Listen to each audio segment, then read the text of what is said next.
So everyone can hear, yes? I can hear anyway. Good.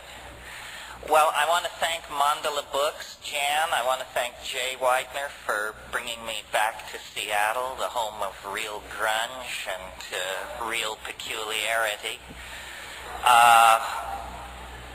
Before I plunge into this, I should tell you, because Harper would like me to, that The Invisible Landscape, after years and years of being out of print, is shipping right now. I don't know if it's in the bookstores, but it's real. And True Hallucinations is going into paper at the same time. So if you couldn't afford the 22, wait for the 12 or the 2012.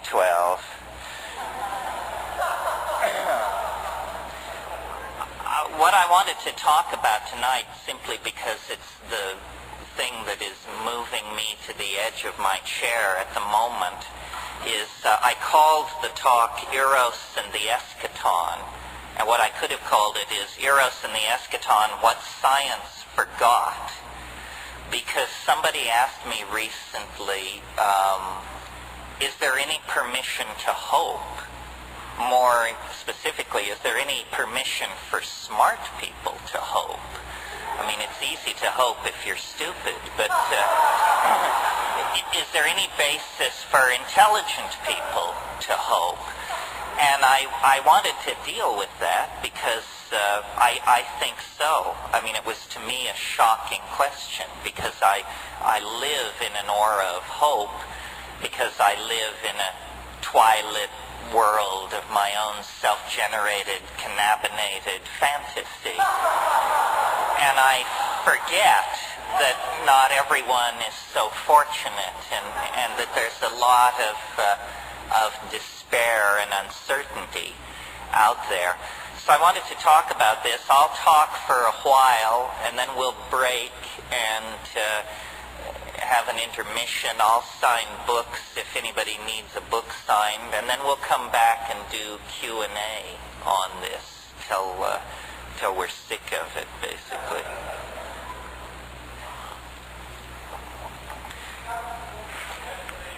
Yeah, and if there's a technician adjusting this, help me out a little bit. Eros and the Eschaton. These are the two areas that I think compromise the old paradigm and give permission to hope. And strangely, neither of these words is that well known, which gives you a measure of how completely the dominator position has squelched, subverted, and downplayed any opposition to its worldview. Eros we know about in some kind of devalued, shticky, kind of glitzy way because we get it in the eroticization of media and society. But really what Eros means in the Greek sense is a kind of unity of nature, a kind of all-pervasive order that bridges one ontological level to another. This is not permitted in the official worldview of our civilization, which is science.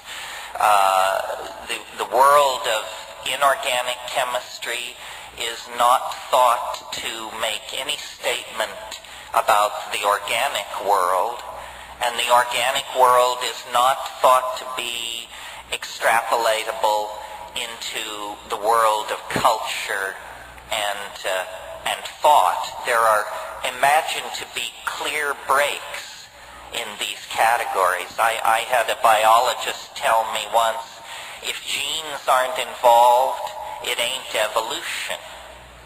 So that means you can't talk about the evolution of the earth as a physical body. You can't talk about the evolution of human social institutions. Evolution is somehow a word appropriate to biology and appropriate nowhere else.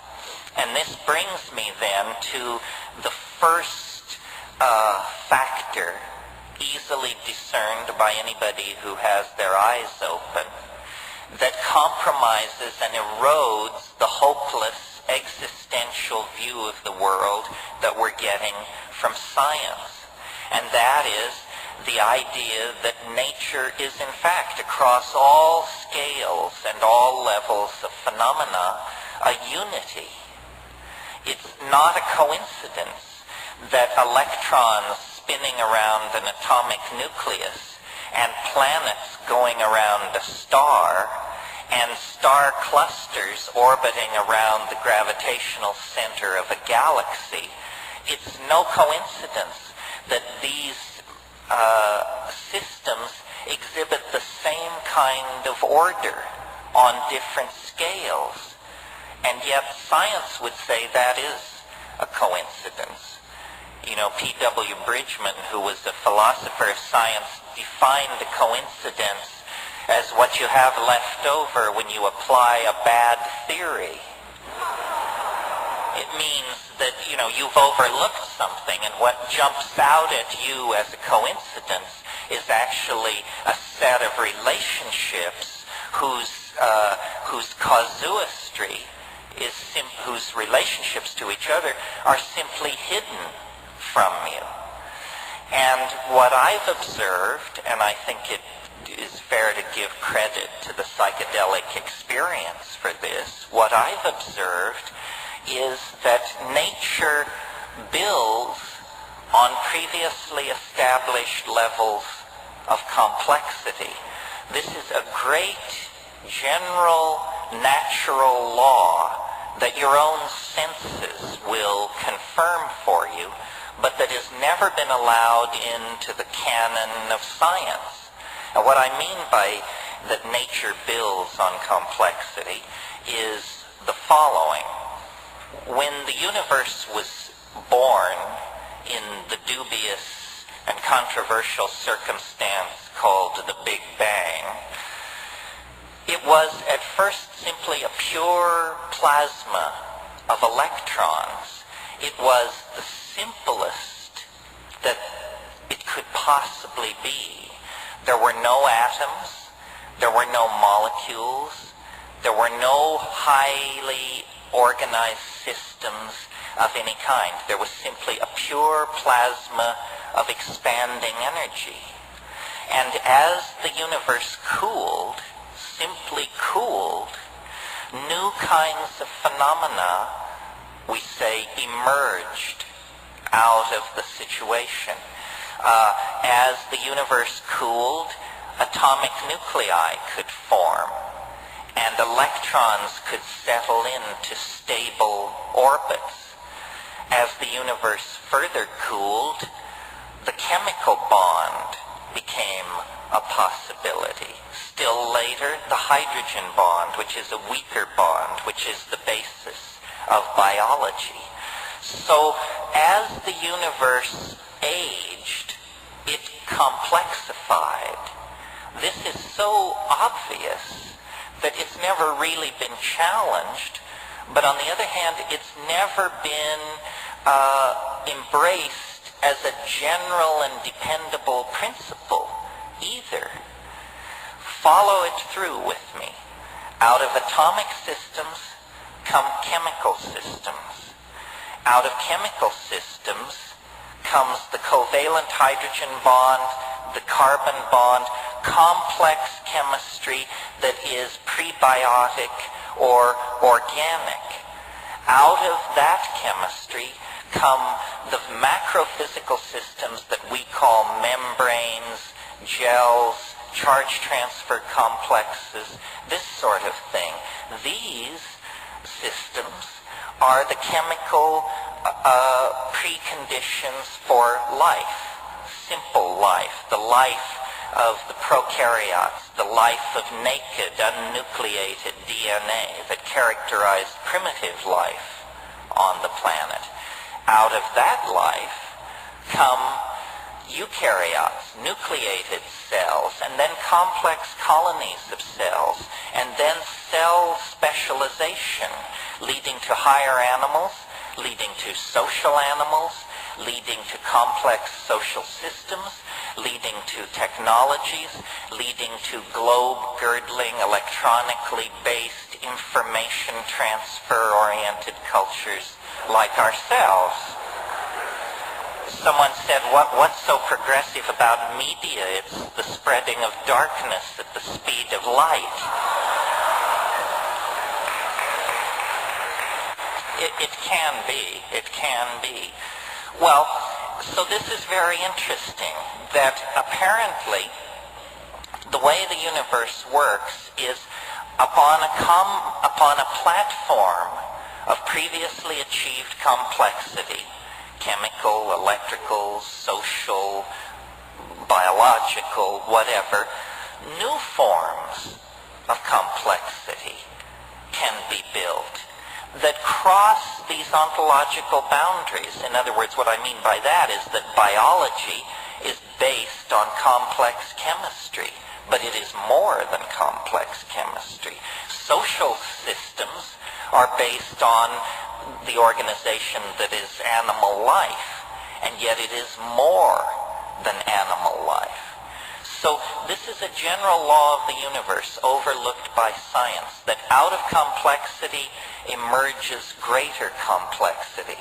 We could almost say that the universe, nature, is a novelty-conserving or complexity-conserving engine. It makes complexity and it preserves it, and it uses it as the basis for further complexity. Now, there's more to this than simply that. I think we all observationally could agree with what has been said so far. The added wrinkle, or an added wrinkle, is that each advancement into complexity, into novelty, proceeds more quickly than the stage that preceded it. This is very profound, because if accepted as a serious first principle, it ends the marginalization of our own species to the level of spectator status in a universe that knows nothing of us and cares nothing for us. This is the most advanced position that modern science will allow us. Spectators to a drama we didn't write, shouldn't expect to understand, and cannot influence. But I say, if in fact novelty is the name of the game, if in fact the conservation and complexification of novelty is what the universe is striving for, then suddenly our own human enterprise, previously marginalized, takes on an immense new importance.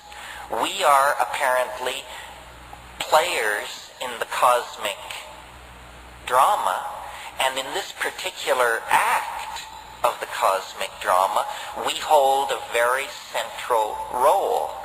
We are at the pinnacle of the expression of complexification in the animal world, and somehow this complexity, which is concentrated in us, has flowed over out of the domain of animal organization and into this mysterious domain which we call culture, language, consciousness, higher values. Each stage of advancement into complexity occurs more quickly than the stage which preceded it. After the initial Big Bang, there was a period of billions of years when the universe cooled, stars condensed, planetary systems formed, and then the quickening process crossed an invisible Rubicon into the domain of animal and biological organization. Well, you see, since the rise of Western monotheism, the human experience has been marginalized. We have been told that we were unimportant in the cosmic drama. But we now know from the feedback that we're getting from the impact of human culture on the Earth that we are a major factor shaping the temperatures of the oceans, the composition of the atmosphere, the general speed and complexity of speciation on the planet, so forth and so on. A single species, ourselves, has broken from the ordinary constraints of animal nature and created a new world, an epigenetic world, meaning a world not based on gene transfer and chemical propagation and preservation of information, but a world based on ideas, on symbols, on technologies, on tools, on ideas downloaded out of the human imagination and concretized in three-dimensional space as choppers, arrow points, particle accelerators, gene sequencers, spacecraft, what have you. All of this complexification occurring at a faster and faster rate. And this brings me then to the second quality or phenomena that science has overlooked, which is the acceleration of complexification. That the early history of the universe proceeded with excruciating slowness. Then life took hold in the oceans of this planet. A quickening of process and evolution, but still things proceeded on a scale of tens of millions of years to clock major change. Then the conquest of the land, higher animals, higher exposure to radiation, faster change, species following species, one upon another. Then 50,000, 100,000, a million years ago, anyway, recently, the crossover into the domain of culture, tool-making, myth-making, dance, poetry, song, story, and that set the stage for the fall into history. The incredibly unusual and self-consuming process that has been going on for the past 15 or 20,000 years. A biological snap of the finger. And yet, in that time, everything that we call human, everything that we associate with higher values has been adumbrated, elaborated, created, set in place by one species, ourselves. This acceleration of time or complexity shows no sign of slowing down. In fact, within the fabric of our own lives, we can almost daily, hourly, by the minute, feel it speeding up, taking hold. It's a cliche that time is moving faster and faster, a cliche of the mass media. But I want to suggest that this is not a perceptual illusion or a cultural mirage, that this is actually happening to the space-time matrix, that time is in fact speeding up, that history in which we are embedded because our life of 50 to 80 years is so ephemeral on a scale of 10 to 15,000 years. But nevertheless, history is a state of incredible destabilization. It's a chaostrophe in the process of happening. It begins with animals kept in balance by natural selection, and it ends with a global internet of electronic information transfer and a language-using species hurling its instruments toward the stars. There is no reason for us to suppose that this process of acceleration is ever going to slow down or be deflected. It has been a law of nature from the very beginning of nature, that this acceleration was built in. What poses a problem to us as thinking individuals is that the speed of involution toward concrescence is now so great that we can feel the tug of it within the confines of our own lives. There has been more change since 1960 than in the previous several thousand years. There has been more change since 1992 than in the previous 1,000 years. Change is accelerating. Invention, connection, adumbration of ideas, mathematical algorithms, connectivity of people, social systems, this is all accelerating furiously and under the control of no one. Not the Catholic Church, the Communist Party, the IMF, no one is in charge of this process. This is what makes history so interesting. It's a runaway freight train on a dark and stormy night. This is why I'm not particularly sympathetic to conspiracy theory. Because I can't make the leap to faith that would cause you to believe anyone could get hold of the beast enough to control it.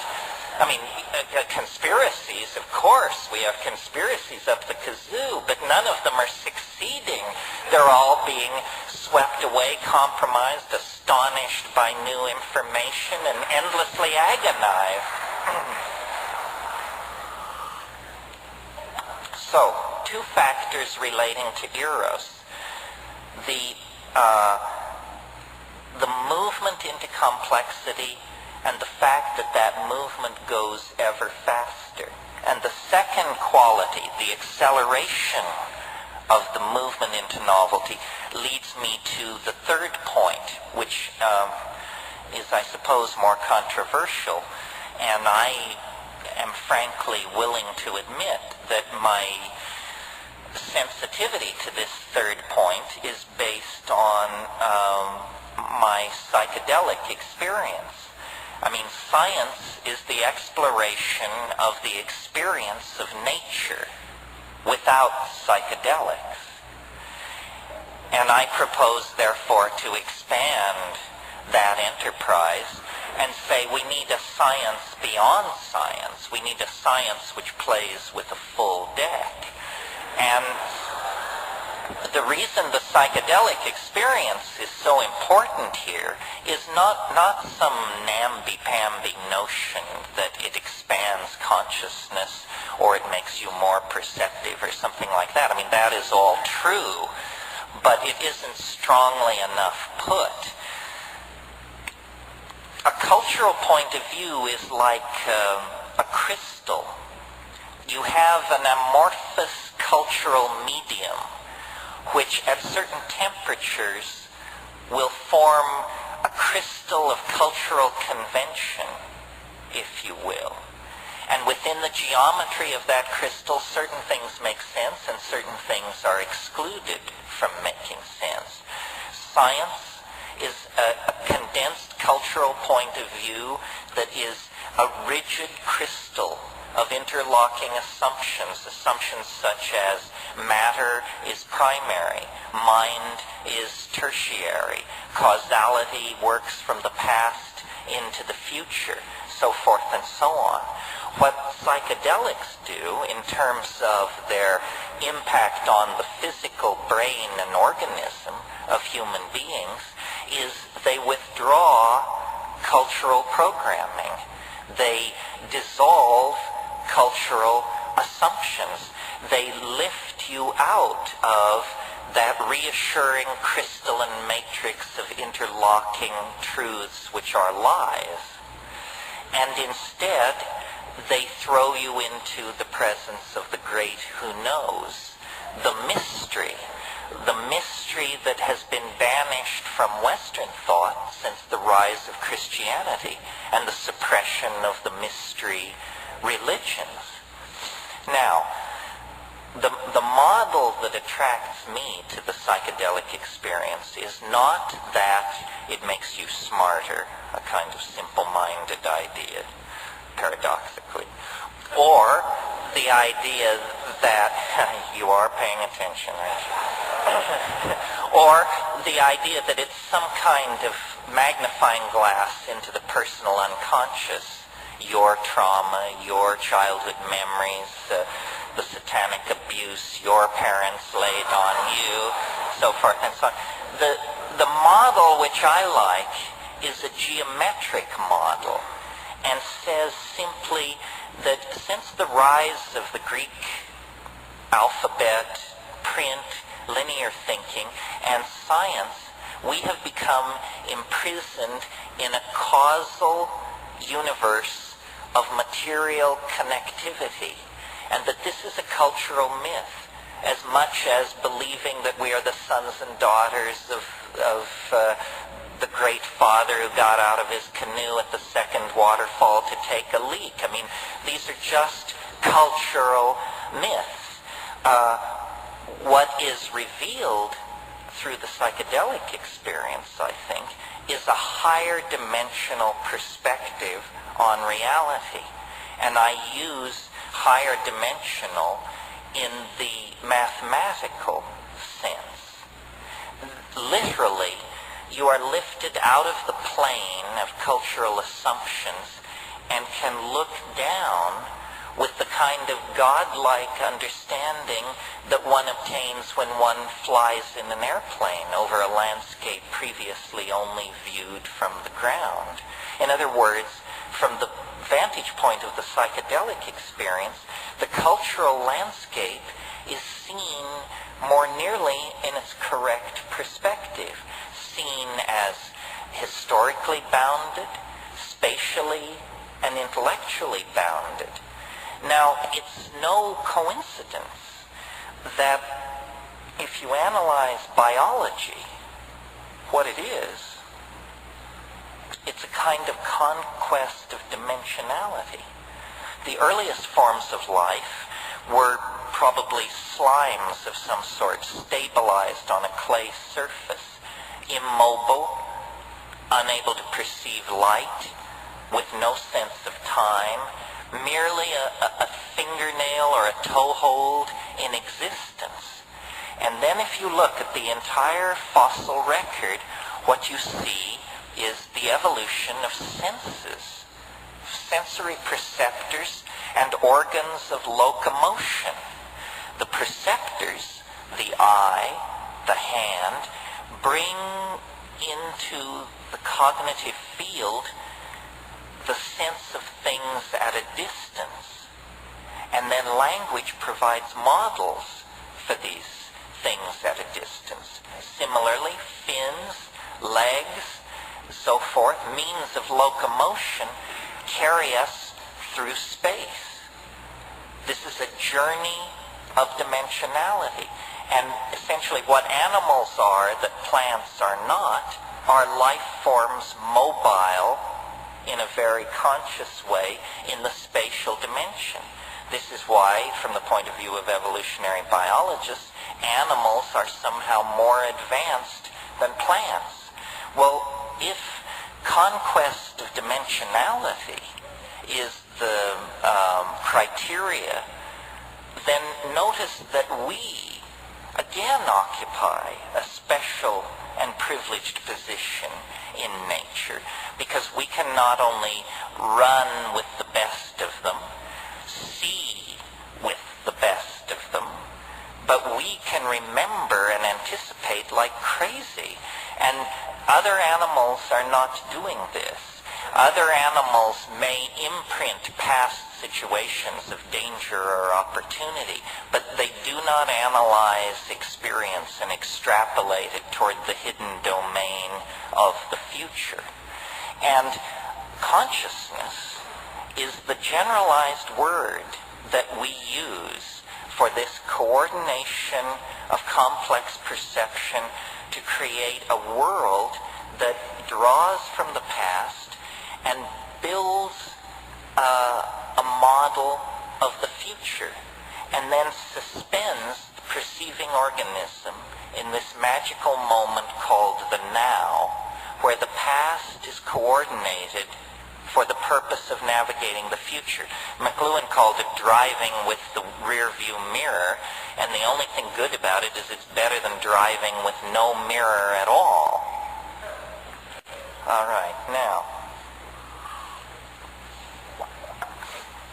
what this conquest of dimensionality comes to be in the presence of psychedelics is an anticipation of the future. We can anticipate the future. We know within microseconds when the sun will rise.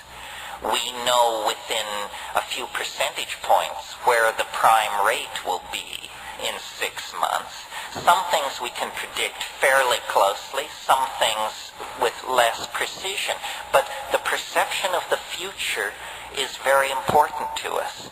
When we marry the need to perceive the future with the psychedelic experience, I believe we come up with data that is very, very difficult for science to come to terms with. And this is the third item, or really the second item in the list, what science forgot. It's what I call the eschaton. Now, eschaton is a rare word, until very recently unheard outside schools of theology, which I understand were a dying enterprise. Eschaton comes from the Greek word esch, which just means the end. The eschaton is the last thing, the final thing. And it's very important to science to eliminate from its thinking any suspicion that this eschaton might exist, because if it were to exist, it would impart to reality a purpose, you see. If the eschaton exists, then it's like a goal or an attraction point or an energy sink toward which historical process is being moved. And science is incredibly hostile toward the idea of purpose. If you are not involved in the sciences, this may come as somewhat of a surprise to you. If you are a workbench scientist or a theoretician, you know that this is what's called the problem of teleology. It is because modern science defined itself in the 19th century when the reigning philosophy was deism. And deism was the idea that the universe is a clock made by God, and God wound this clock and has walked away from it, and the clock will eventually run down. That theological construct was poisonous to evolutionary theory in the 19th century. And so they said, we must create a theory of reality that does not require a goal, does not require a purpose. Everything must be pushed from the past. Nothing must be pulled toward the future. The problem with this is that it does not fulfill our intuitions about reality. We can see that evolution, biological evolution, has built on chemical systems. We can see that social and historical systems build on biology. As people with open minds, or as open as they can be inside this culture, we nevertheless have this intuition of purpose.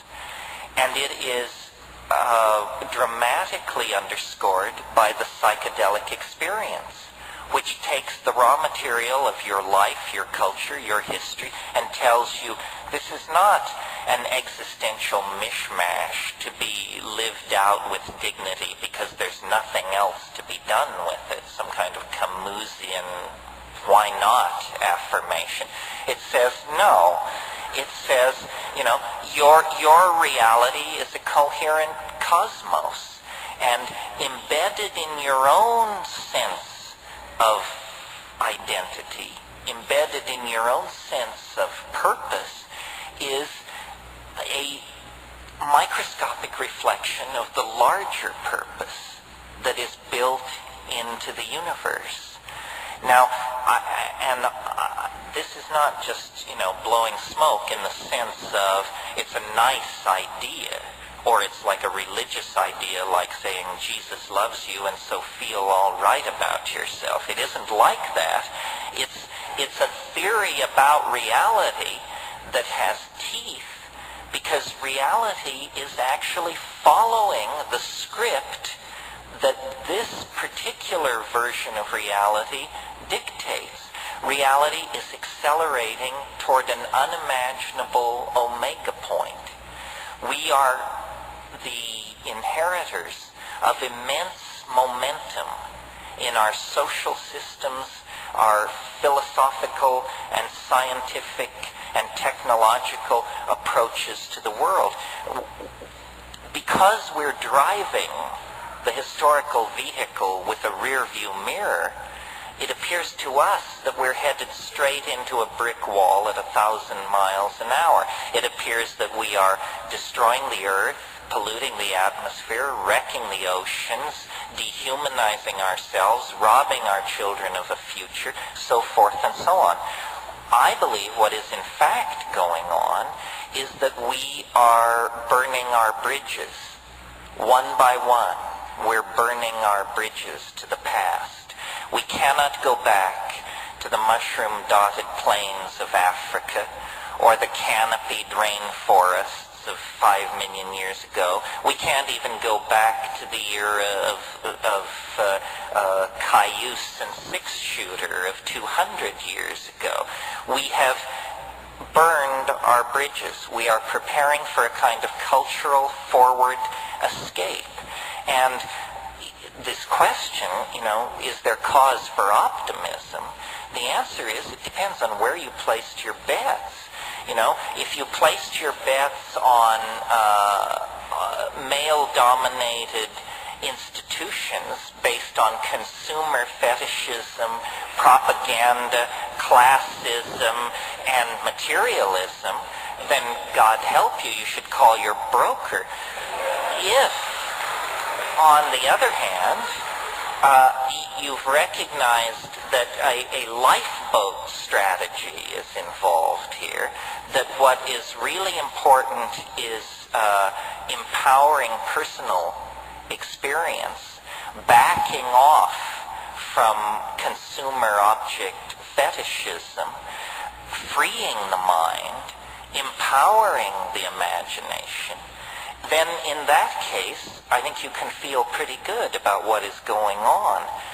There's a lot of talk about cultural death and disenfranchisement, and it's usually couched in terms of some happy naked people in the rainforest or in Tajikistan making their rugs or milking their camels or something. And isn't it too bad that their culture is being blown up and traded in for mall culture and shopping by remote? But in fact, all culture is being destroyed. All culture is being sold down the river by the sorts of people who want to turn the entire planet into an international airport arrival concourse. And that's not the victory of somebody's culture over somebody else's culture. Nobody ever had a culture like that. That's just the victory of schlockmeisterism and crapola over good taste and good sense. Well,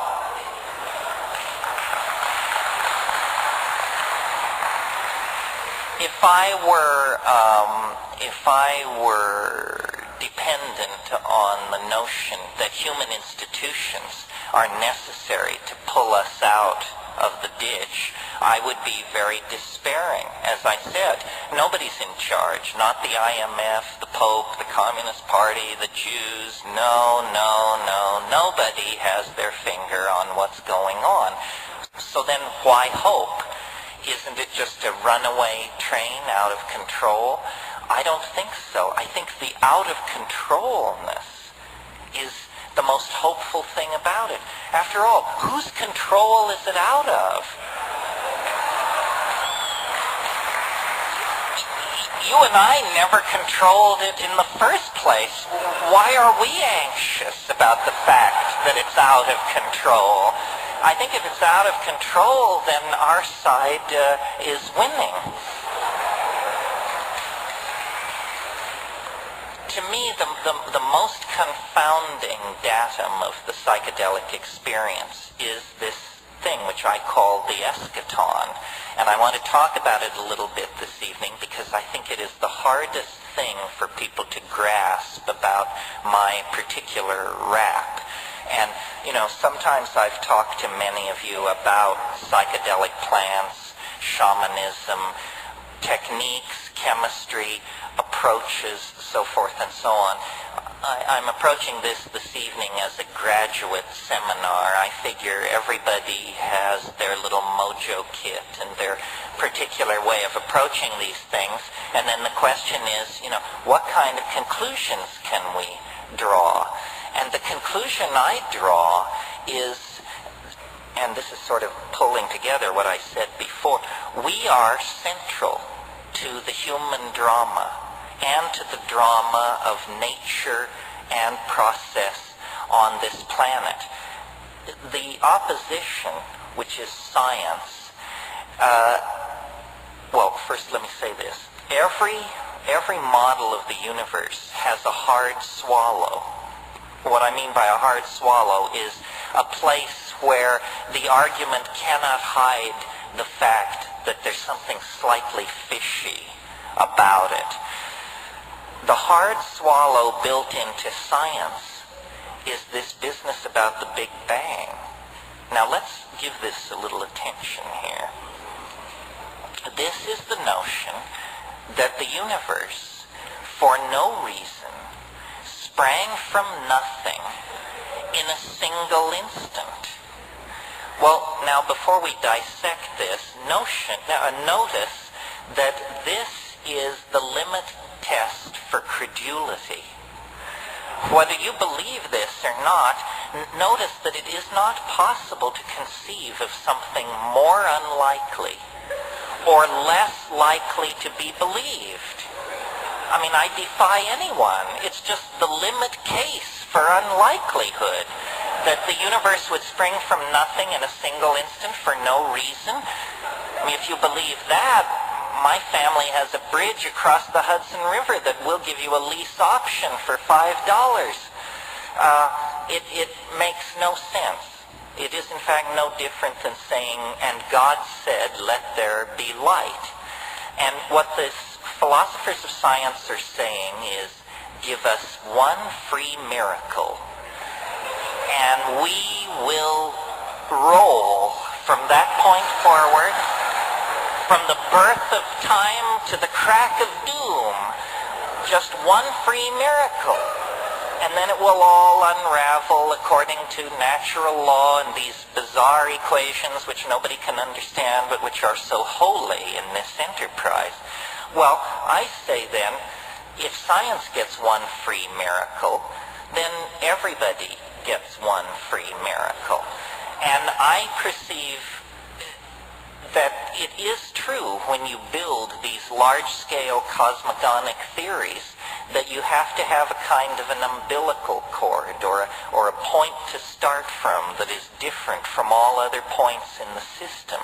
So if we have to have a singularity in our modeling of what reality is, let's make it as modest and as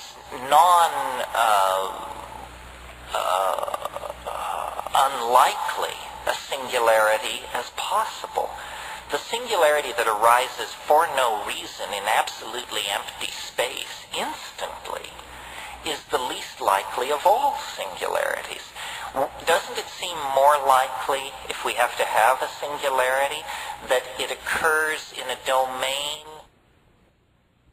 with a rich history, with many causal streams feeding into the situation that nurtures the complexity. In other words, to put it simply, if you have to have a singularity, doesn't it make more sense to put it at the end of a cosmogonic process than at the beginning? And I think this is the great breakthrough of psychedelics and shamanism, that science got it absolutely wrong.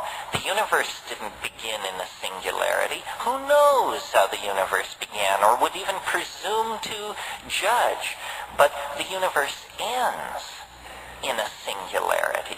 It has been growing more singular, more complex, more unique, more novel every passing moment since it burst into existence.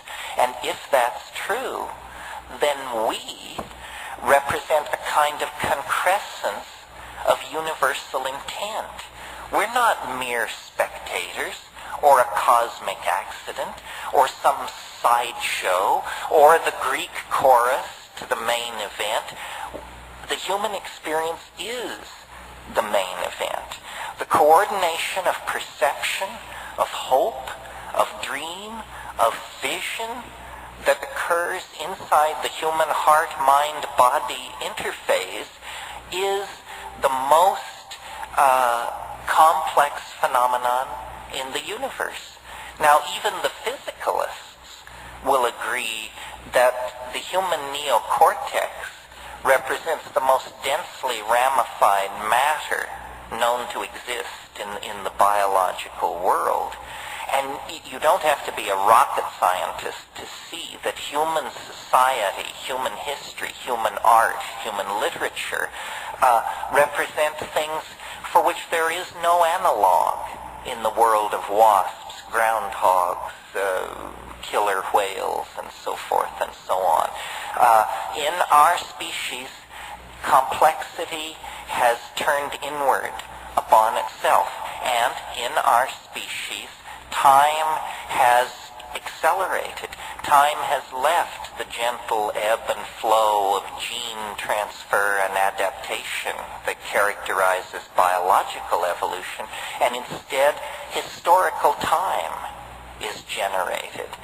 And so I believe that science and its reluctance to deal with the psychedelic experience and the way in which science has used then law to suppress its rival, in this case, arises out of a profound discomfort on the part of science about this future state of complexification that is clearly the grail, the dwell point, the end point of the human historical process.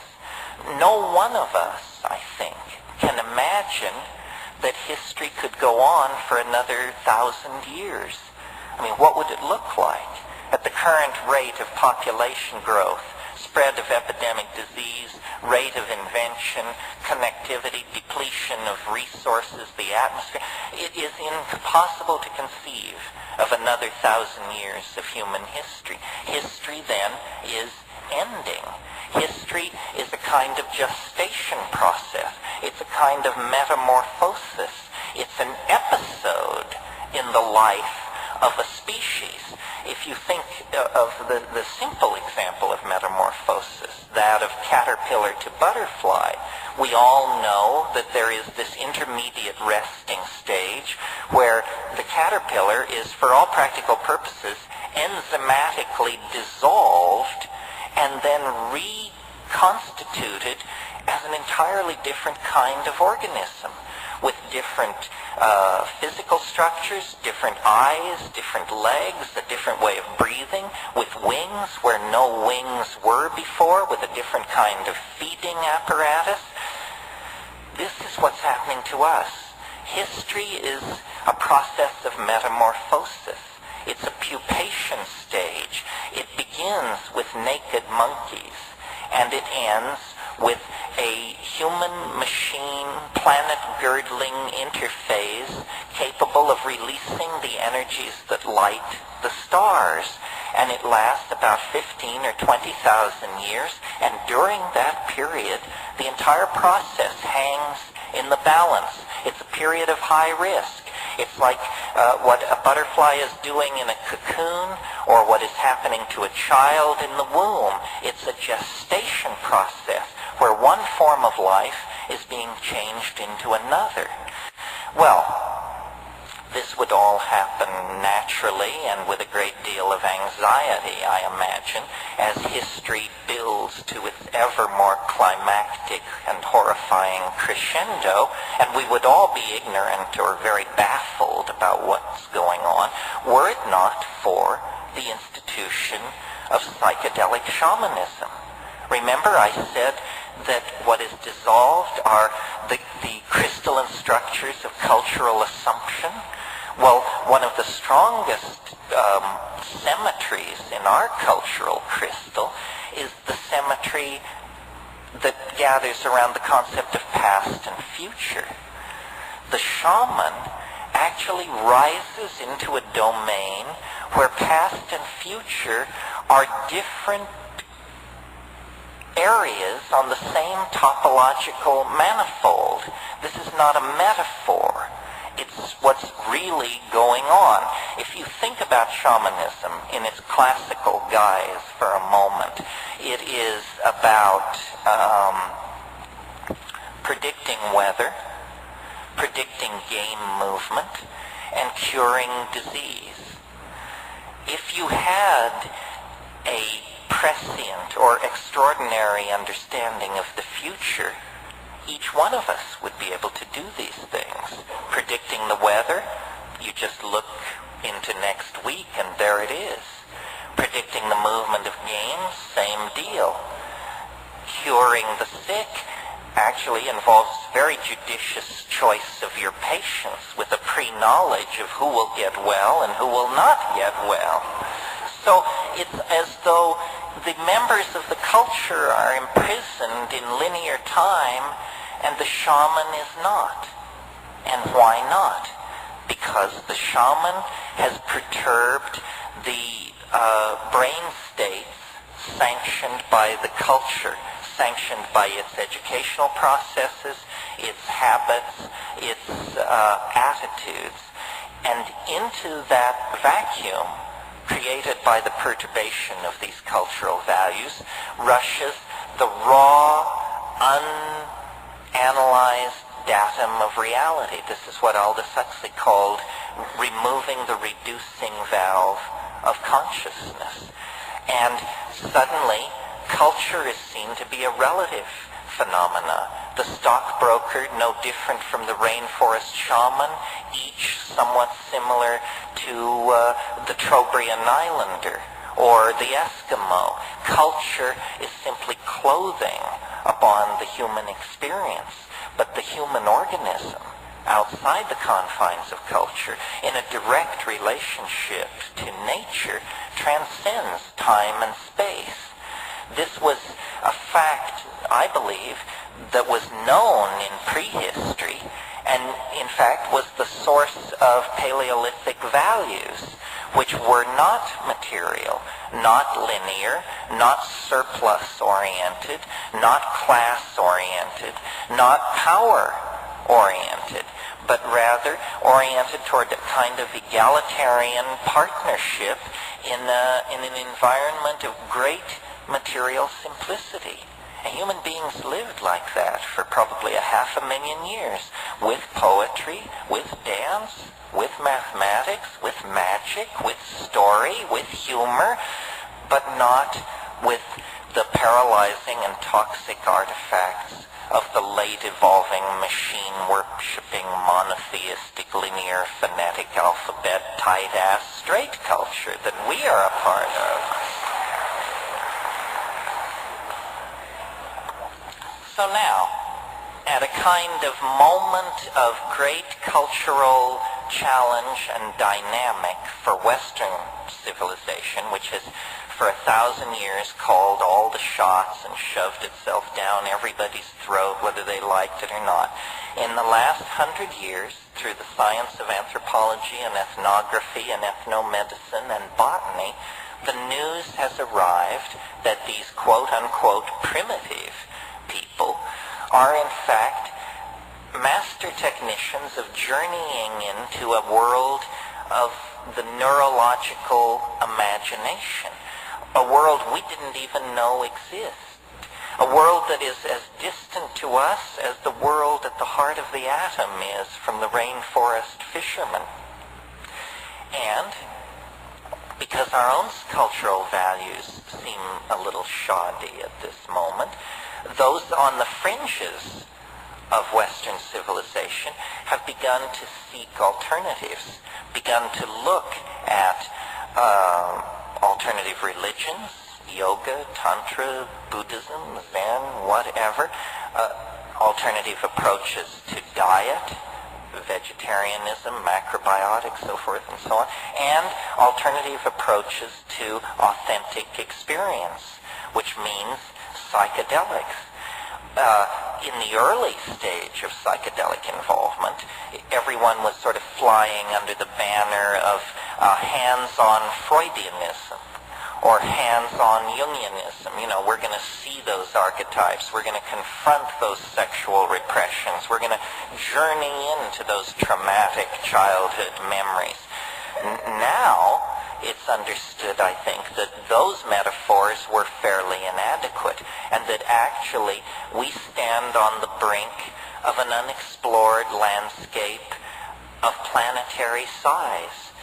The world of the High Paleolithic, which is a Gaian world, a world of feeling, not analytical intellectual constructs, but a world of empowered feeling, empathy, and intuitive understanding, an understanding that doesn't arise in a context of Greek logic, but in a context of animal knowing, in the authentic mode of the body. So, just to bring it all around here, the great exhibit which we must always keep in front of ourselves and our critics is the mystery of the human mind and body. No one knows how it is that I can command my hand to make a fist and that it will do that. I mean, that's mind over matter. That's the violation of every scientific principle in the books. And yet it is the most trivial experience any of us have. We expect to command our body. We expect the mental will to order the monkey flesh into action, and it will follow. The body is the nexus of the mystery of life. And our culture takes us out of the body and sells our loyalty into political systems, into religions, into inanimate objects and machines, collections, so forth and so on. The felt experience of the body is what the psychedelics are handing back to us. That's why it's called escape, because it's escape from HBO, from walking the mall, from seeing what's on the tube, from consuming trash media. It's escape from all of that into the authenticity of the body. This is why sexuality is so edgy in this society. They'd make it illegal if they but could figure out how. It's the one drug they can't tear from our grip, and so they lay a guilt trip about it. But sexuality and psychedelics, by carrying us back to an authentic sense of the body, carry us back to the domain of authentic values. And more, the message that people are getting as they avail themselves of the psychedelic experience is that it is not a journey into the human unconscious or into the ghost bardos of our chaotic civilization. It's a journey into the presence of the Gaian mind, that the earth is a coherent whole. It is a thinking, feeling, intending being, that in terms of our value structures, it would be foolish to image as anything other than female. And when cultural values created by male dominance and science and linearity and so forth and so on, when those values are dissolved, what is waiting there is this incredibly poignant experience of matrix, what James Joyce called the mama matrix most mysterious, nothing more than our bodies and the earth out of which our bodies came. History, as we have lived it in the West, has been a turning of our back on that. And now history has failed. Western cultural institutions, having become global cultural institutions, now show themselves to be adequate to inspire, lead, or carry anyone into a future worth living in. At this moment, then, this reconnecting to the Gaian mind becomes a kind of moral imperative. So this whole drug issue is not an issue even about criminal syndicates or about untaxed billions or about the mental health of our youth or any of that malarkey. I mean, my God, the most destructive drugs known to the species are peddled on every street corner without restriction. The real issue is what kind of mental worlds shall people inhabit? What kinds of hope shall be permitted? What kind of value systems shall be allowed? And the value systems that aggrandize the possession of things, the tearing up of the earth, competition, classism, racism, sexism, have led us to the brink of catastrophe. Now, I think we have to abandon Western cultural values and return to the deeper wisdom of the body in connection with the plants. That's the seamless web that leads us back into the heart of nature. And if we can do this, then this very narrow neck of cultural crisis can be navigated. Very little of the past can be saved. The architectonics, the machines, the systems of monetary exchange and propaganda, the silly religions, the asinine aesthetic canons, very little of that can be saved. But what can be saved is the sense of love and caring and mutuality that we all put into and take from the human enterprise. You know, there's a Grateful Dead song that says, you can't go back and you can't stand still. If the thunder don't get you, then the lightning will. And we now hold, through the possession of these psychedelics, catalysts for the human imagination of sufficient power that if we use them, we can deconstruct the lethal vehicle that is carrying us toward the brink of apocalypse. We can deconstruct that vehicle and redesign it into a kind of starship that would carry us and our children out into the broad, starry galaxy we know to be waiting us. But it's a cultural test. Nature is pitiless. Intelligence is a grand experiment upon which a great deal has been risked. But if it proves inadequate, nature will cover it over with the same kind of cool impunity that she covered over the dinosaurs and the trilobites and the crossopterygian fishes and all those other folks who came before. So what we must do, I think, is see our future in the imagination, catalyze the imagination, form symbiotic relationships with the plants, affirm archaic values, and spread the good news that what is out of control, what is in fact dying, is a world that had become too top-heavy with its own hubris, too bent by its own false value systems, and too dehumanized to care about what happened to its own children. So I say, good riddance to it. Bring on the archaic revival, and let's create a new world. And that's it. And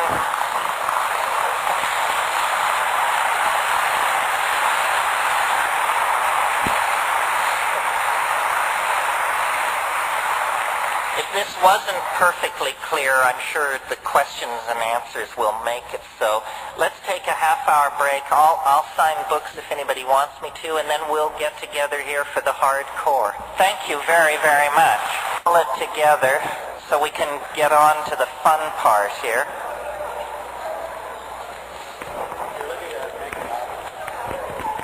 If you want copies of the tape, Todd is out front at that table. You can wander out there during the Q&A. People keep asking about his books. This is the most important one.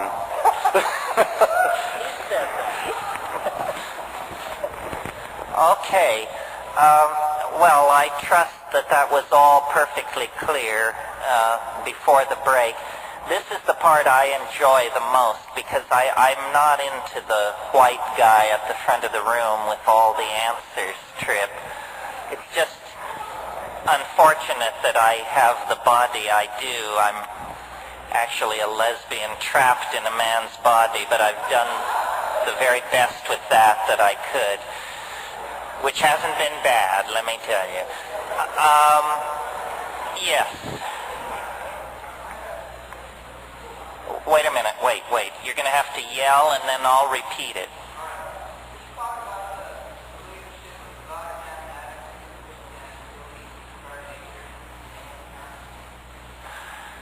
Well, this is a really interesting question. I can talk about it. I'll repeat the question. It's, can I talk about the relationship of advanced mathematics to modeling of consciousness in layman's terms, correct?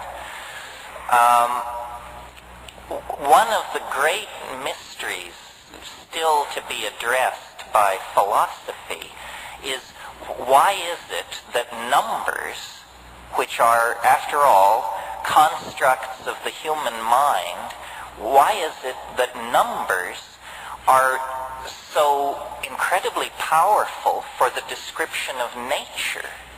Nature, after all, is somehow given. We find it all around us. And numbers arise in the depths of human ratiocination. So what is the relationship of these things to each other? It may appear to be an easy question. It's such a difficult question that it wasn't even asked in philosophy until the 20th century. It's very puzzling, and I think that it indicates a fundamental congruency between processes that are mental and the structure of the world itself. This is why I didn't get into it too much tonight in a popular lecture like this, but I'm the inventor or the purveyor of a mathematical theory of consciousness. And I believe that more powerful than any atom smasher, more subtle than any space telescope, is the human mind. The human mind is the most subtle and superb of all instruments for the study and measurement of nature. When we look into ourselves, we discover the same patterns that we discover in the birth and death of a species, the flow of a river, the collapse of a corporation, or the flowering of a love affair. It's that process is somehow under the aegis of a kind of universal equation of description. So it doesn't matter whether it's the birth and death of your hope, or the rise and fall of the Assyrian Empire, or the evolution of the Pacific Ocean. Processes always occur in the same way. And this is why there is congruence between the mental world of human beings and the world of abstract mathematics and the world of nature. These things are, as it were, simply different levels of condensation of the same universal stuff. This is why the concept of truth can have some meaning. I mean, when you think about it, truth why should it even be possible for us as monkeys to entertain that notion? Where is it writ large that mammals traveling in packs should have any relationship to truth whatsoever? And yet the faith is that somehow thinking means something. It's not just something we do, it means something. It means something because there is sufficient freedom within the human system to be both right or wrong. And this right or wrong lays upon us the obligation of mirroring nature in models which we build in our own minds. Now, the old idea in science was that these mathematical models of nature were in fact laws, truths, eternal Platonic truths that were being teased out. In the 20th century, a slight epistemological sophistication leads to this word models, where we say we're modeling reality. And our model is only as good as we need it to be. If we're trying to model the flight of an artillery shell, the model needs to be only good enough to get the artillery shell to its target. We don't need to understand the essence of lead or the nature of motion there. We simply need the model to kick out the data that interests us. And in the 20th century, it's been understood that all knowledge is dependent upon the question asked. And the relationship of mathematics to nature is one of the profound indicators, I think, that truth can be known.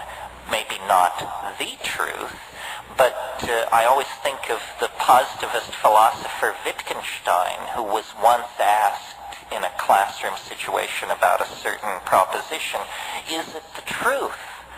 And he said, well, it's certainly true enough. And, that's where we are with our modeling of the world and with our mathematics. It is the truest truth we know. It is true enough. Somebody else here. Yeah, in front.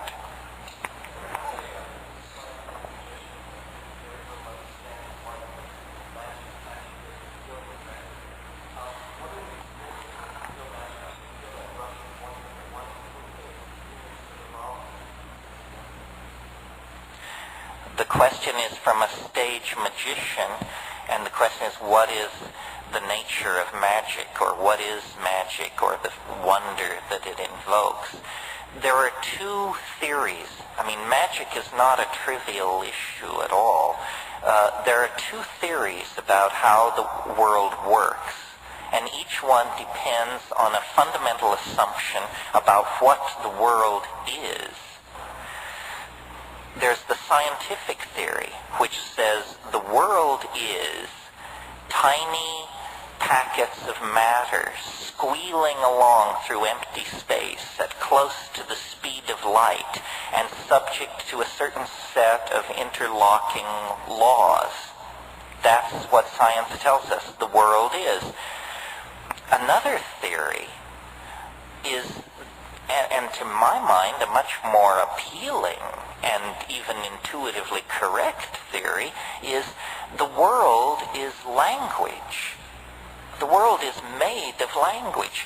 We can say that the world is composed of little demons doing calisthenics, each one the size of a pissant's eyebrow, or we can say the world is made out of wave mechanical packets of matter flying along at the speed of light. But notice that what we get each time is words.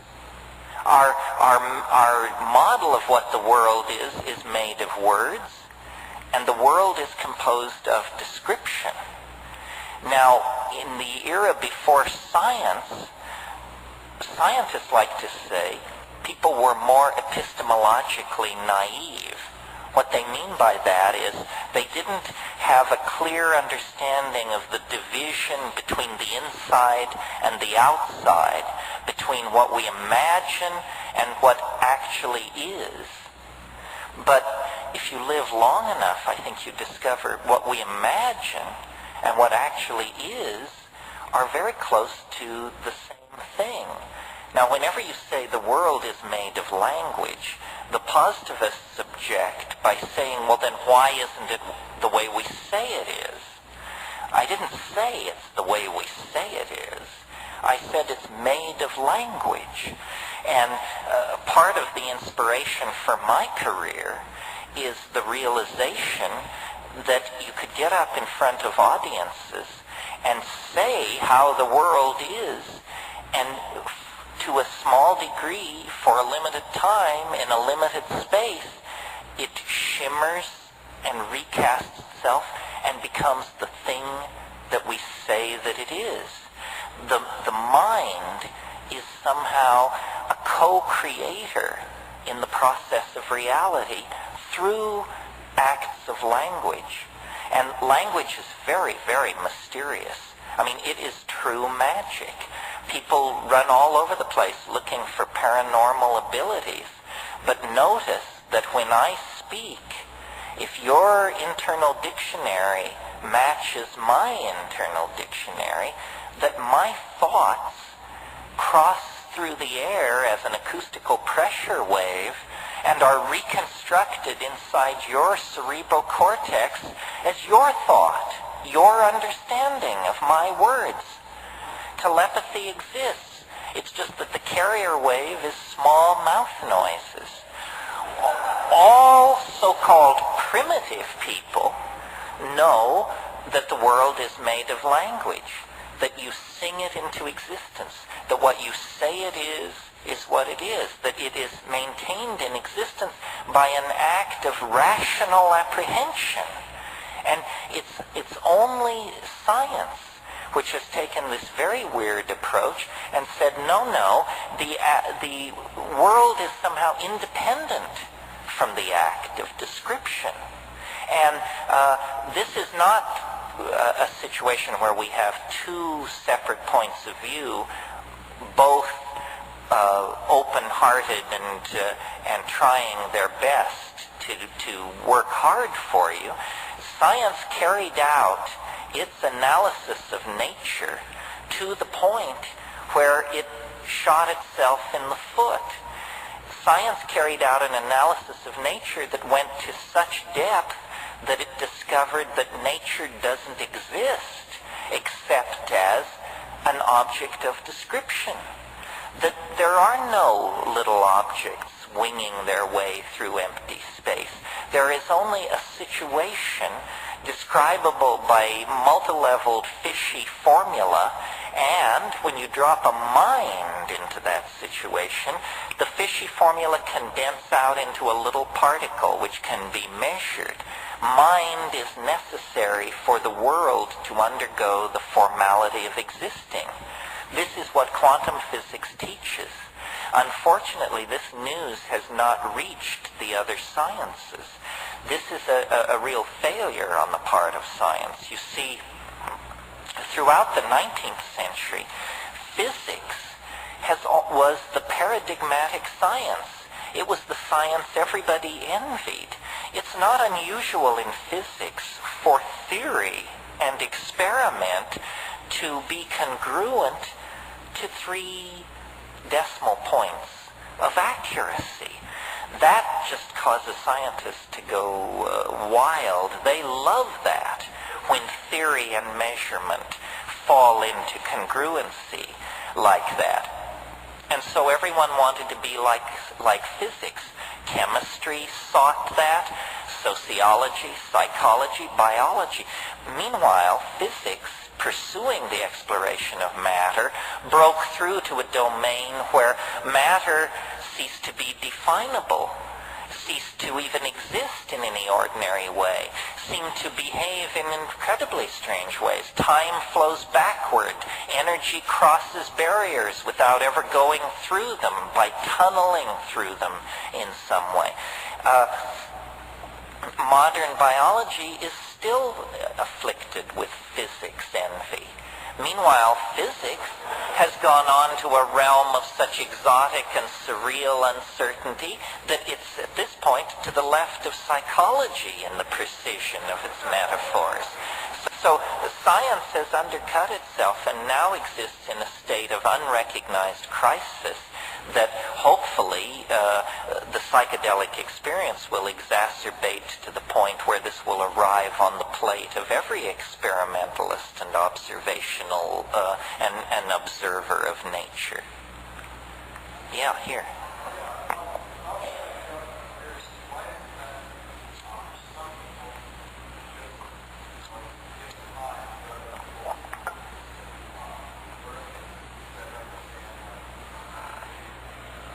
People don't take enough. That's all. I mean, people are confused about what's going on. First of all, taking psychedelics has a certain measure of chicness about it. Well, everybody wants to be chic, and you can get into the club merely by saying you took it.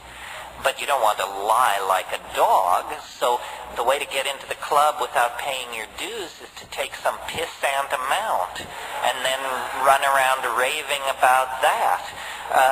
So when we talk about the psychedelic experience, it's not clear we're all talking about the same thing.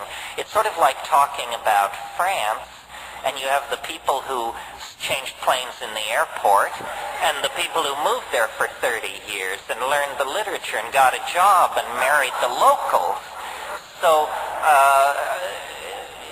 the way to do psychedelics is, I believe, at higher doses than most people are comfortable with, and rarely, and with great attention to set and setting.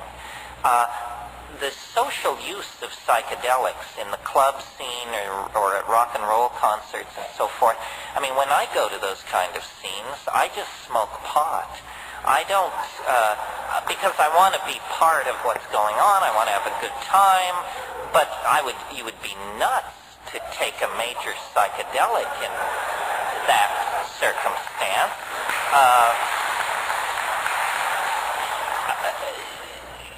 Socially dense environments filled with light and noise are a strategy for coming down. I mean, if you took a drug you didn't like, the smartest thing to do would be to jog around the block 10 times and then chop a bunch of wood. Very similar to dancing your ass off, in other words.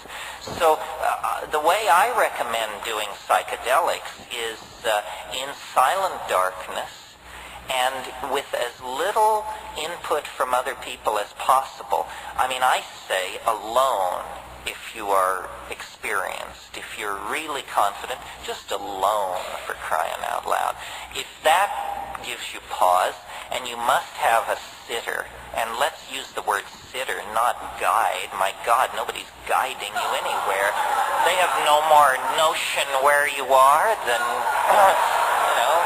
we know where Judge Carter is at this point. So the sitter, and my idea of the perfect sitter is, you have a little Tibetan bell by your side, and the sitter is 3 rooms away, and if you need the sitter, you ring the bell, they stick their head in the room and say, "It's cool, lay down," and, do that. And as long as this question was brought up and so much of the lecture was somewhat high-toned, let me get into this for a minute. There are thousands of altered states. We know them: orgasm, indigestion, 2 cappuccinos, but high-toned. Let me get into this for a minute. There are thousands of altered states. We know them: orgasm, indigestion, 2 cappuccinos, where tequila takes you. So endless altered states. And I'm not really interested in them more or less than any of you are. I mean, they're part of life. But what I'm interested in as an experimentalist, as a connoisseur of nature, somebody who loves fossils, butterflies, rainforests, that kind of thing, is this family of compounds called the indole hallucinogens. indoles, and they cause hallucination. And some people say, that I'm a fetishist about this, that who cares, or that there are other things besides hallucination. Yes, I know, maybe, and of course, but the reason I'm so fascinated by hallucinations is because, to my mind, when you're hallucinating, you have an absolutely clear proof that you are not generating this material. It's not funny ideas. It's not racing thoughts. It's not insight into what your boyfriend really meant yesterday. That kind of thing we all can generate by just inspecting our own minds. But a hallucination is to be in the presence of that which previously could not be imagined. And if it previously could not be imagined, then there is no grounds for believing that you generated it out of yourself. I mean, we should each know our own inventory. You know what's in your cupboard. You know what's in your chest of drawers. For God's sake, you ought to know what's in your mind. Well, then if something comes forward and you say, that's not mine, that's not in my inventory, then you have a kind of perfect proof that this is coming from somewhere else. And then the question becomes, where? And we can set off into that. Opinions differ, and nobody has God's truth on it. A reductionist, somebody who didn't like these substances, would say, oh, well, it's just neurological chaos.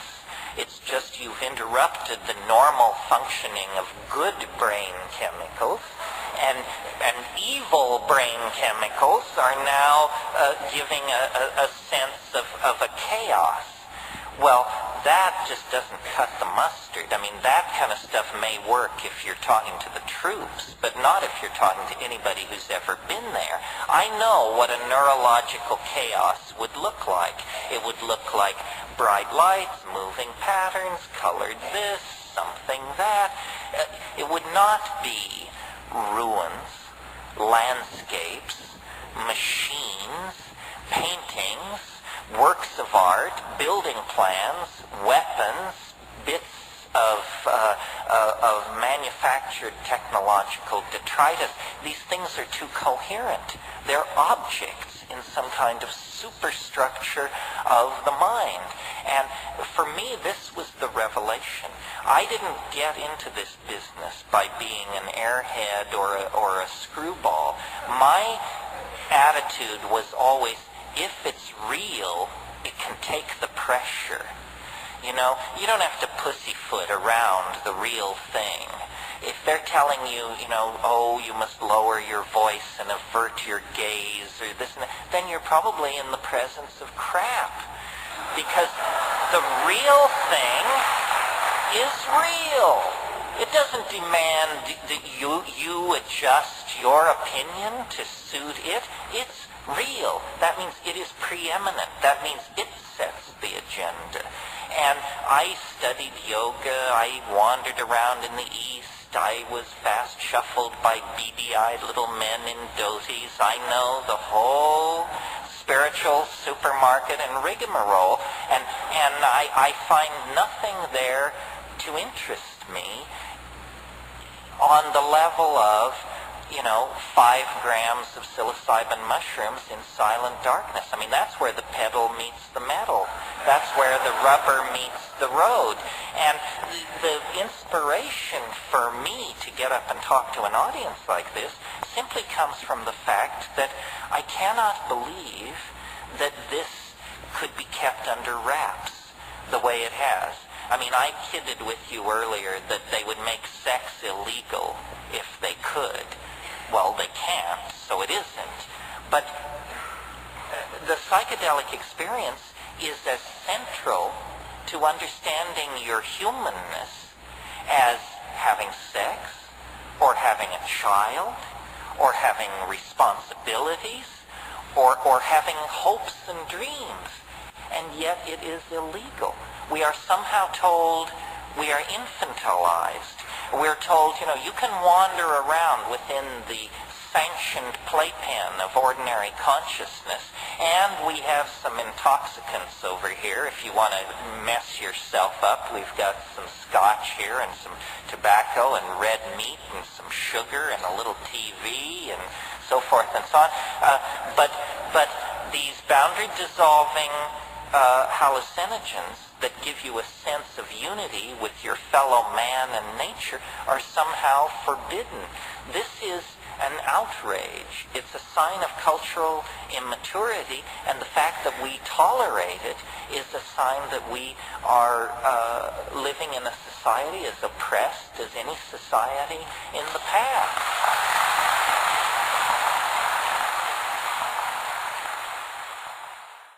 To a short question, but I think it's really important. My thing is not about my opinion or what I saw in Africa or anything like that. This is, get it straight, this is about an experience, not my experience, your experience. It's about an experience which you have, like getting laid or like going to Africa. You must do the experience. Otherwise, it's just whistling past the graveyard. And we're not talking about something like being born again or meeting the flying saucers or something like that where good works and prayer are the method. No, if you take a sufficient dose of an active compound, it will deliver itself to you on the money. If it doesn't work, take more.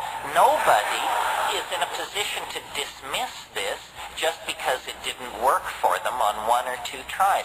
This is an art. It's an art. It's something you coax into existence.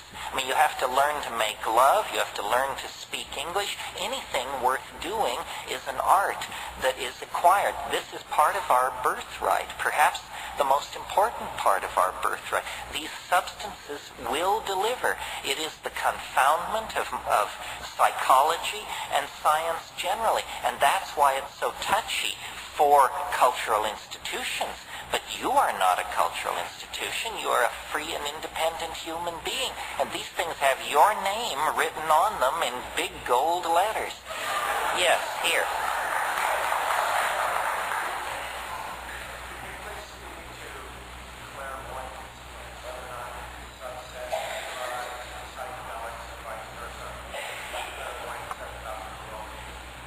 Well, clairvoyance, all forms of paranormal activity, I think, are part of a 5% leakage around normal, culturally sanctioned brain function.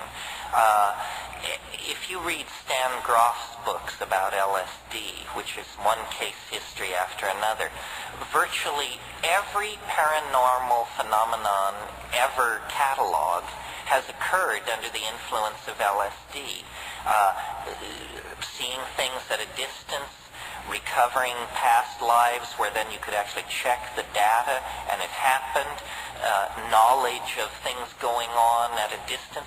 I think that we are caged by our cultural programming and that this is the most powerful imprisoning factor in our lives. That if we could train ourselves simply to remember our dreams, psychedelics would become obsolete.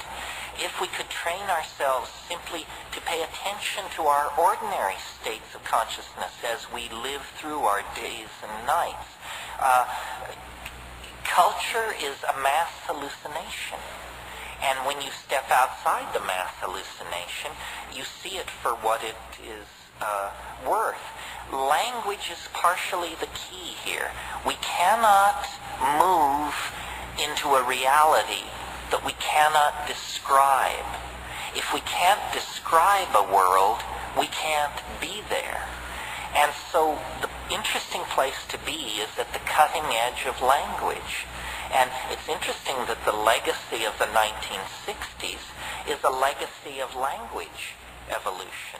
I mean, concepts like ego trip, vibe, bummer, so forth and so on. I mean, we sneer at these concepts, but there was no word for these things before. before. Once there is a word, then that word is like a stepping stone out into the fog. And as long as we let the establishment set the language agenda, we will be imprisoned in the tiny, rather pedestrian world of consumerism and schlocko values that the establishment has prepared for us. So the way I think of these psychedelics, or a different way, is that they're catalysts for the imagination. Catalysts to say what has never been said, to see what has never been seen, to draw, paint, sing, sculpt, dance, and act what has never before been done, to push the envelope of creativity and language. And what's really important is, I call it the felt presence of direct experience, which is a fancy term which just simply means we have to stop consuming our culture. We have to create culture. Don't watch TV. Don't read magazines. Don't even listen to NPR. Create your own road show. The nexus of space and time where you are now is the most immediate sector of your universe. And if you're worrying about Michael Jackson or Bill Clinton or somebody else, then you are disempowered. You're giving it all away to icons. Icons which are maintained by an electronic media, so that, you want to dress like X or have lips like Y or something. This is shit-brained, this kind of thinking. That is all cultural diversion. And what is real is you and your friends and your associations, your highs, your orgasms, your hopes, your plans, your fears. And we're told, no, we're unimportant, we're peripheral, get a degree, get a job, get a this, get a that, and then you're a player. You don't even want to play in that game. You want to reclaim your mind and get it out of the hands of the cultural engineers who want to turn you into a half-baked moron consuming all this trash that's being manufactured out of the bones of a dying world. Where is that at? Yeah, over here.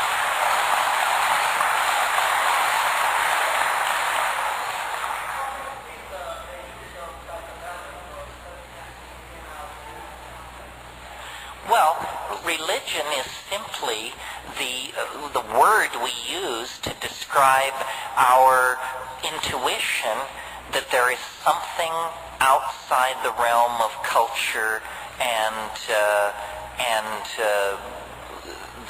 three-dimensional surfaces of things, that there is a hidden dimension to reality. Call it a plan, a purpose, a loving God, a cosmos instead of a chaos.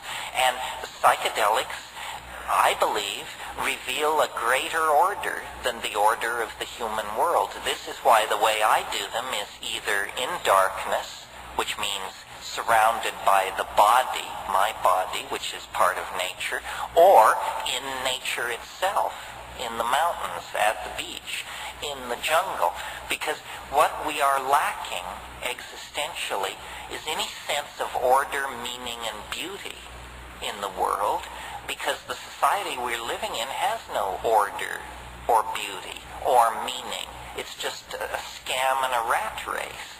But if you take the psychedelics in these contexts where the culture and its artifacts are suppressed, then you connect up to the greater whole. The question of God, meaning in Milton's phrase, the God who hung the stars like lamps in heaven, I don't think psychedelics can address that definitively. But there is another God, a goddess, the goddess of biology, the goddess of the coherent animal-human world, the world of the oceans, the atmosphere, and the planet. In short, our world, the world we were born into, that we evolved into, and that we came from. That world, the psychedelics want to connect us up to, because our individuality as people and as a species is an illusion of bad language that the psychedelics dissolve into the greater feeling of connectedness that underlies our being here. And to my mind, that's the religious impulse. It's not a laundry list of moral do's and don'ts or a set of dietary prescriptions or practices. It's a sense of connectedness, responsibility for your fellow human beings and for the earth you're walking around on. And because these psychedelics come out of that plant-vegetable matrix, they are the way back into it. I want a woman here.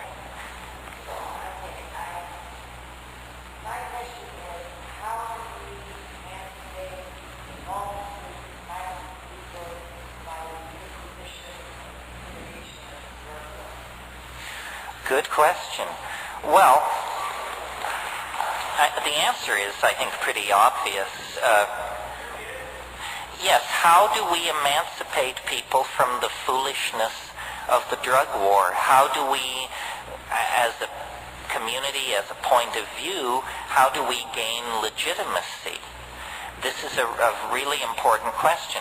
I mean, if you look around yourself tonight, you don't see the uneducated, the unhealthy, the demented, or the deluded. And yet this is the stereotype of our subculture. Instead, what you see are well-dressed, creative people holding down positions in society, the parents of children, the heads of departments, the authors of books, the painters of paintings.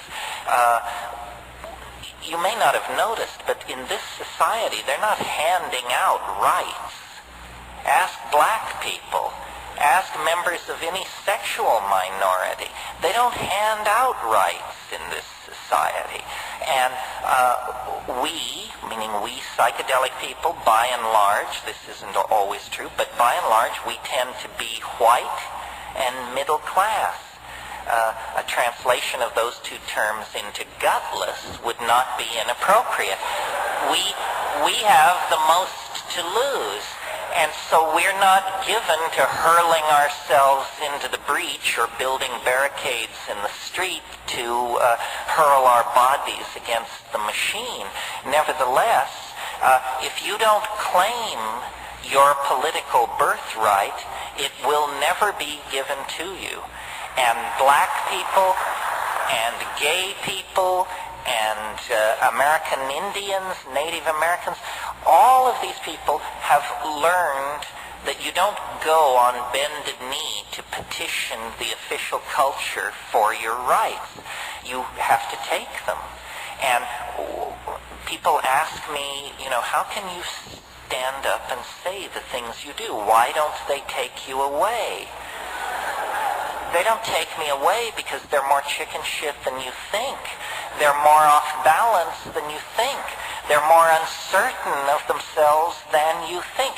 The legitimacy of this point of view is established in their minds. The reason drugs are illegal and suppressed and blah, blah, is because you can make a shitload of money off them in that context. It's a money issue. Do you think a loving government is trying to keep you from jumping out of third-floor windows, and that's why LSD is illegal? I mean, give me a break. For crying out loud. If this government felt strongly enough about certain issues, all of us between 18 and 26 would be sent off to die for that policy decision. So the government is not interested in your health. The government is artificially interested in inflating the prices of certain substances in order to create a focus for clandestine money that is used then to destabilize unfriendly governments, murder labor union leaders, kill and blackmail the editors of left-wing newspapers, so forth and so on. Drugs are enormous big business, and not psychedelic drugs. Psychedelic drugs, the only one that ever amounted to anything as a financial enterprise was cannabis. And cannabis is many things besides psychedelic. The deep, dramatic psychedelics, which are all Schedule 1, the most repressed schedule, don't produce great amounts of money at all. What they do produce is questioning minds. They cause people to ask questions. They cause people to ask for clarification. They cause people to challenge cultural values because they decondition you. It doesn't matter whether you're a Hasid, a communist apparatchik, a rainforest shaman.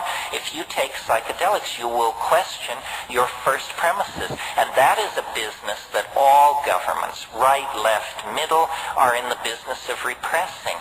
They don't want to have to explain why things are done as they are. But if we don't begin asking for that explanation, they're going to run this planet right into ruin. And we are the generation responsible. You are the generation of that is responsible. You can't claim that you grew up in a village in Nigeria and you didn't know. You can't claim that you're the child of poor Bangladeshi parents and you had no opportunity. The responsibility rests upon the educated and the financially capable of doing something about it. And by that measure, you and I are probably in the upper 3% of people on this planet.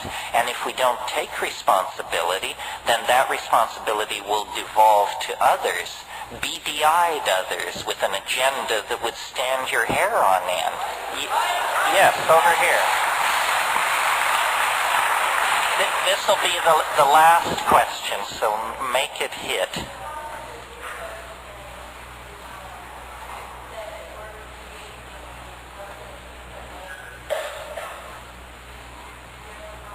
Uh-huh.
Well, let's go back and talk about schizophrenia for just a second. The question is, schizophrenia involves basically breaking with ordinary value systems, and how does it relate to the psychedelic state? And people who have schizophrenic relatives in their family tree, how should they relate to the psychedelic experience and so forth? I mean, I'm extrapolating, but that's the basic thing.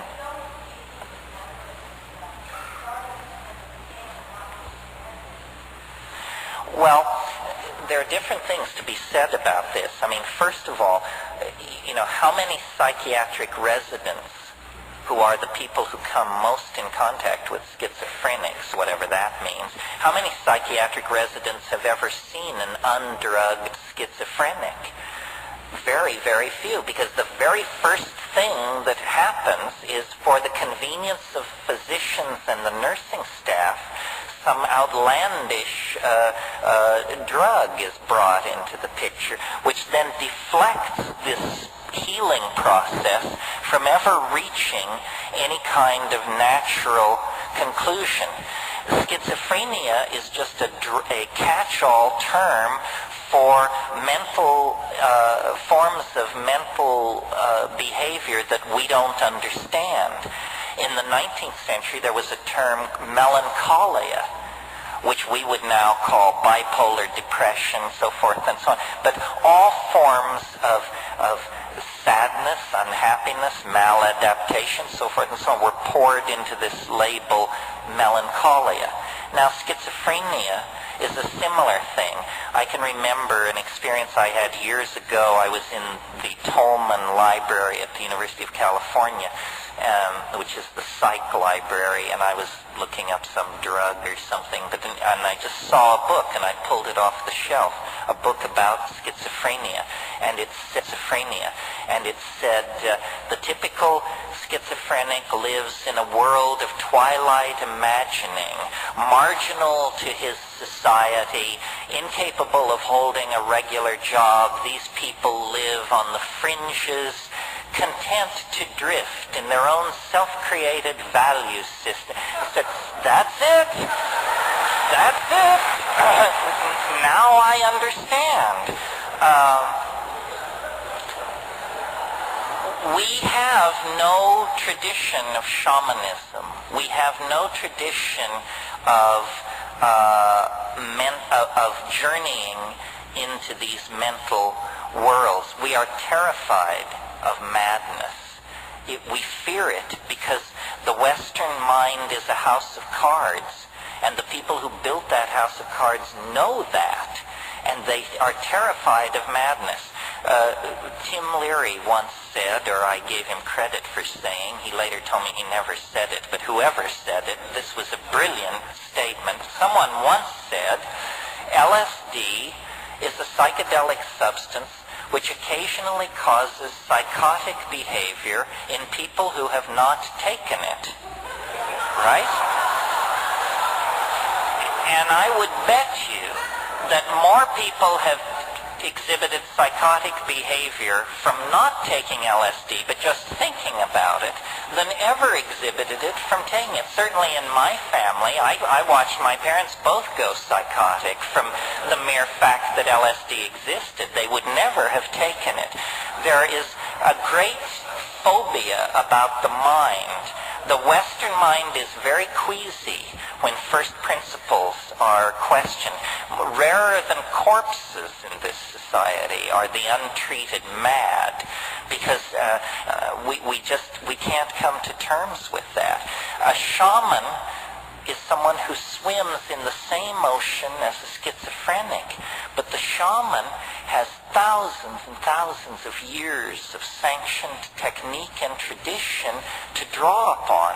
In a traditional society, if you exhibit quote-unquote schizophrenic tendencies, you are immediately drawn out of the pack and put under the care and tutelage of master shamans. You are told, you are special. Your abilities are very central to the health of our society. You will cure. You will prophesy. You will guide our society in its most fundamental decisions. Contrast this with what a person exhibiting schizophrenic activity in our society is told. They're told, you don't fit in. You are becoming a problem. You don't pull your own weight. You are not of equal worth to the rest of us. You are sick. You have to go to the hospital. You have to be locked up. You are on a par with prisoners and lost dogs in our society. So that treatment of schizophrenia makes it incurable. Imagine if you were slightly odd and the solution were to take you and lock you into a place where everyone was seriously mad. That would drive anyone mad. If you've ever been in a madhouse, you know that it's an environment calculated to make you crazy and to keep you crazy. This would never happen in an Aboriginal or traditional society. I wrote a book, this has to be the wrap-up because we're over time, but I wrote a book called The Archaic Revival. I signed it tonight for some of you. The idea there is that we have gone sick by following a path of untrammeled rationalism, male dominance, attention to the visible surface of things, practicality, bottom lineism. We have gone very, very sick. And the body politic, like any body, when it feels itself to be sick, it begins to produce antibodies or strategies for overcoming the condition of dis-ease. And the 20th century is an enormous effort at self-healing.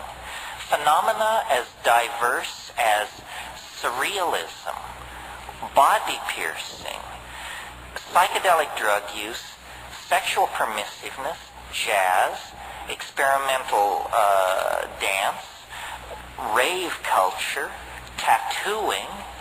The list is endless. What do all these things have in common? They represent various styles of rejection of linear values. The society is trying to cure itself by an archaic revival, by a reversion to archaic values. So when I see people manifesting sexual ambiguity, or scarifying themselves, or showing a lot of flesh, or dancing to syncopated music, or getting loaded, or violating ordinary canons of sexual behavior, I applaud all of this, because it's an impulse to return to what is felt by the body, what is authentic, what is archaic. And when you tease apart these archaic impulses, at the very center of all these impulses is the desire to return to a world of magical empowerment of feeling. And at the center of that impulse is the shaman, stoned, intoxicated on plants, speaking with the spirit helpers, dancing in the moonlight, and vivifying and invoking a world of conscious living mystery. That's what the world is. The world is not an unsolved problem for scientists or sociologists. The world is a living mystery. Our birth, our death, our being in the moment, these are mysteries. They are doorways opening on to unimaginable vistas of self-exploration, empowerment, and hope for the human enterprise. And our culture has killed that, taken it away from us, made us consumers of shoddy products and shoddier ideals. We have to get away from that. And the way to get away from it is by a return to the authentic experience of the body. And that means sexually empowering ourselves, and it means getting loaded, exploring the mind as a tool for personal and social transformation. The hour is late. The clock is ticking. We will be judged very harshly if we fumble the ball. We are the inheritors of millions and millions of years of successfully lived lives and successful adaptations to changing conditions in the natural world. Now the challenge passes to us, the living, that the yet to be born may have a place to put their feet and a sky to walk under. And that's what the psychedelic experience is about, is caring for, empowering, and building a future that honors the past, honors the planet, and honors the power of the human imagination. There is nothing as powerful, as capable of transforming itself and the planet as the human imagination. Let's not sell it straight. Let's not whore ourselves to nitwit ideologies. Let's not give our control over to the least among us. Rather, claim your place in the sun and go forward into the light. The tools are there. The path is known. You simply have to turn your back on a culture that has gone sterile and dead and get with the program of a living world and a re-empowerment of the imagination. Thank you very, very much.